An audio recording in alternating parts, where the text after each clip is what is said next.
মশলা কলার ঝামেলা এবং সময়ের অভাবে আমাদের অনেকেরই বিরিয়ানি খাওয়া হয় না, সেজন্য আমি আজকে তোমাদের জন্য নিয়ে আসলাম ঝটপট। এই যে দেখো, রাঁধুনি বিরিয়ানি মশলা দিয়ে বিরিয়ানি। আমি আজকের কাচ্চি বিরিয়ানিটা করেছি রাঁধুনি মশলা দিয়ে, তো তোমরা দেখে নাও বন্ধুরা।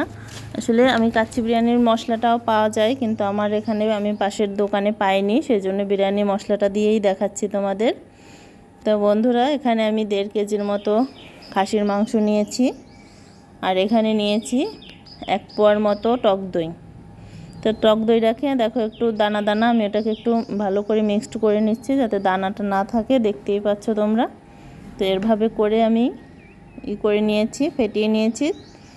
এখন এখানে আমি টক দইটাকে দিয়ে দিচ্ছি মাংসটার উপরে।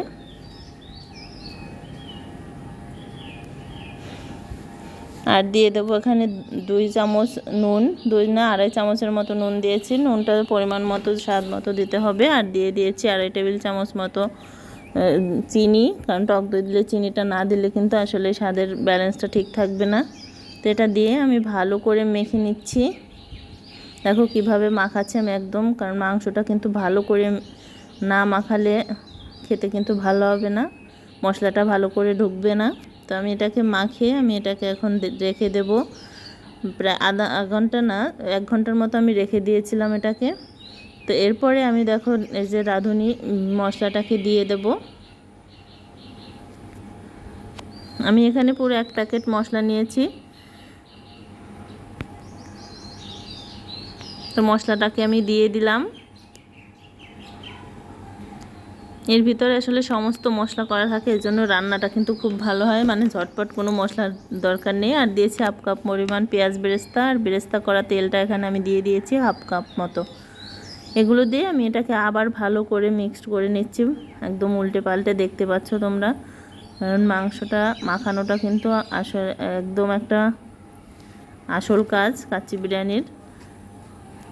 সেজন্য আমি ভালো করে উল্টে পাল্টে যে মশলাটাকে মেখে নিয়েছি। এখানে আলাদা কোনো মশলা করতে হবে না, খুব সহজেই এটাকে বানানো যাবে। তো আমার মাখানোটা শেষ, আমি এভাবে রেখে দিয়ে রান্নার জন্য রেডি হচ্ছি।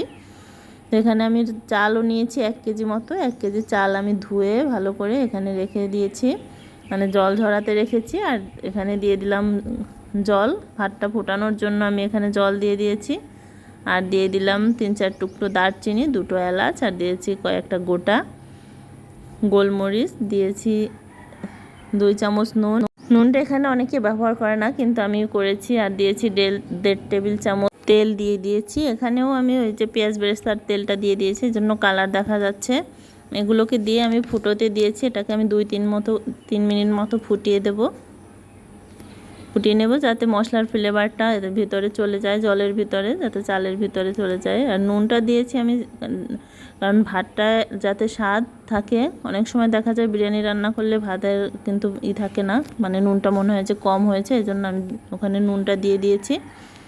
এটা দেওয়ার পর ভালো করে মানে দেখতে হবে বারবার, আমি দিয়ে একটু নাড়িয়ে দিয়েছিলাম। তারপরে যে দেখো ফুটে আসছে, আসার পর আমি দেখছি এটা হয়েছে কি না, কারণ এটাকে 70% মতো আমি রান্না করে নেব, কারণ বেশি গলে গেলে কিন্তু বিরিয়ানিটা খেতে একদমই ভালো লাগবে না। তো আমি বারবার চেক করে নিচ্ছি। যখন দেখা যাবে যে ভিতরে একটা সাদা আঁশের মতো দেখা যাচ্ছে, তখন এটা বুঝে নিতে হবে যে এটা হয়ে গেছে। তো এটা আমার আরও একটু হতে বাকি আছে, আমি আরেকটু জ্বালিয়ে নিয়েছি। আমি এখানে মোট 5 মিনিট মতো চালটাকে আমি জাল করে নিয়েছি। তোমরা দেখতে পাচ্ছ আমার ভাতটা হয়ে গেছে। আমি এখন এটাকে ঢেলে নিচ্ছি। এই যে দেখো, একটা ঝুড়িতে ঢেলে নিয়েছি, ঢেলে একটু করে দিয়েছি, খোলামেলা করে দিয়েছি যাতে ভাপগুলো বের হয়ে যায়।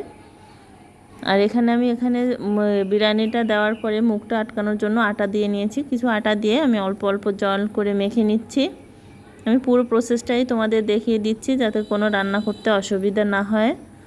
দেখো, অল্প অল্প করে জল দিতে হবে, একবারে বেশি জল দিয়ে দিলে কিন্তু পাতলা হয়ে যাবে, ডোটা ঠিক মতো হবে না।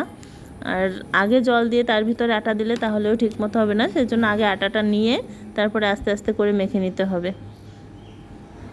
তো দেখো আমার এরকম একটা পর্যায়ে হবে, যাতে দুই হাত দিয়ে মোড়ালে একদম ঠিক মতো মুড়িয়ে যায় সেরকম করে। তো আমার হয়ে গেছে। আমি দেখো এই যে ফ্রাই প্যানের হাঁড়িটা নিয়ে একটু তেল মালিশ করে নিয়েছি চারপাশে হাত দিয়ে হালকা করে, যাতে নিচের থেকে ধরে না যায় বা পুড়ে না যায়।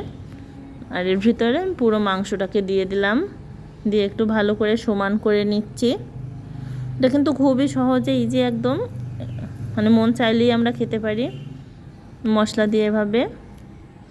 দেখো আর দিয়ে দিলাম কিছু পেঁয়াজ বেরেস্তা, আর দিয়ে দেব কিছু কিশমিশ। আমি কিন্তু এখানে মশলাটা অন্য কিছু বেশি একটা বাইরের মশলাও ব্যবহার করিনি, একদম সিম্পলভাবে ঘরোয়া উপায়ে।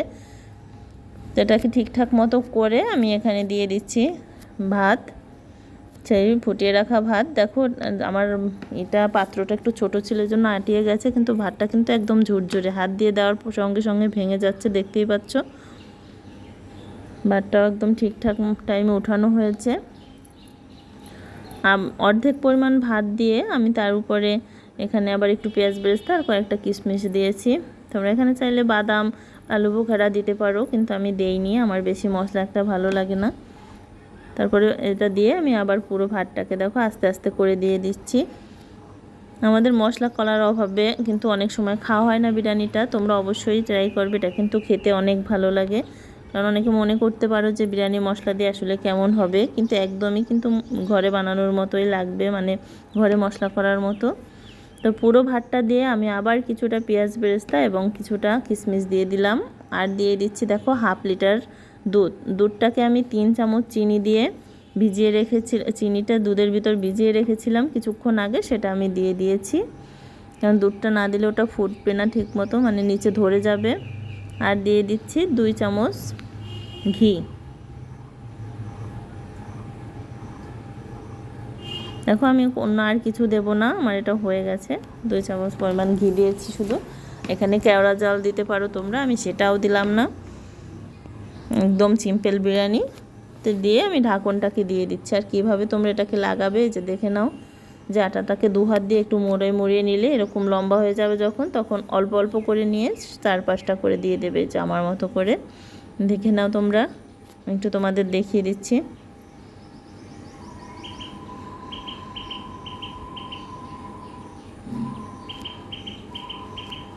তোমরা এভাবে একটু খেয়ে দেখবে বানিয়ে, খেতে কিন্তু অনেক মজার।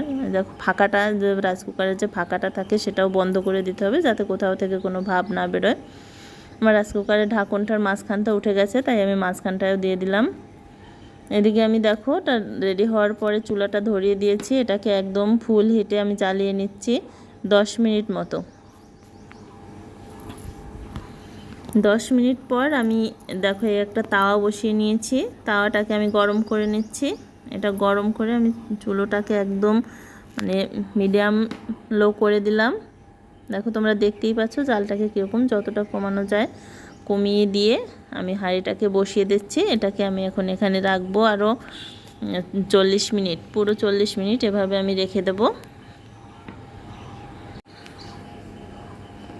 40 মিনিট পর আমি জালটাকে আরও কমিয়ে দেব, একেবারে লো করে দেব। দেখতে পাচ্ছ একেবারে শুধু মাঝের অংশটুকু জ্বলছে। এভাবে আমি রেখে দেব আরও 10 মিনিট। টোটাল আমি এটাকে 1 ঘন্টা মতো রান্না করেছি। তো আমার রান্নাটা প্রায় শেষ হয়ে আসছে, মানে 10 মিনিট পরে আমি এটাকে দেখাচ্ছি। 10 মিনিট পরে আমি এখন এটাকে বন্ধ করে দেব, চুলোটাকে জ্বালিয়ে আমি আবার এটাকে একটু ফুল আঁচ করে আমি 1 মিনিট জ্বালিয়ে চুলোটাকে বন্ধ করে দিচ্ছি। তো এভাবে বন্ধ করে দিয়ে আমি আবার এরকম 20 মিনিট রেখে দেব দমে। 20 মিনিট পর আমি ফিরে এসে তোমাদের দেখাবো। দেখো আমি 20 মিনিট পরে এটাকে নিয়ে এসেছি খাওয়ার জন্য।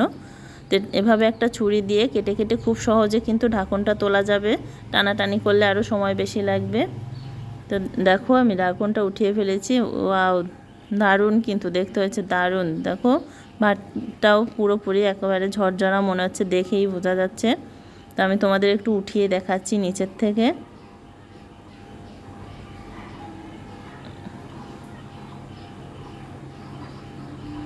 আসলে অনেক বেশি চাল, তো 1 কেজি চাল 1.5 কেজি মাংস, এজন্য একটু উঠোতে অসুবিধা হয়ে যাচ্ছে। আমি তোমাদের কাছের থেকে দেখাচ্ছি। দেখো চুলা কিন্তু নিচ থেকে কিন্তু হাঁড়িটা একটুও লাগেনি।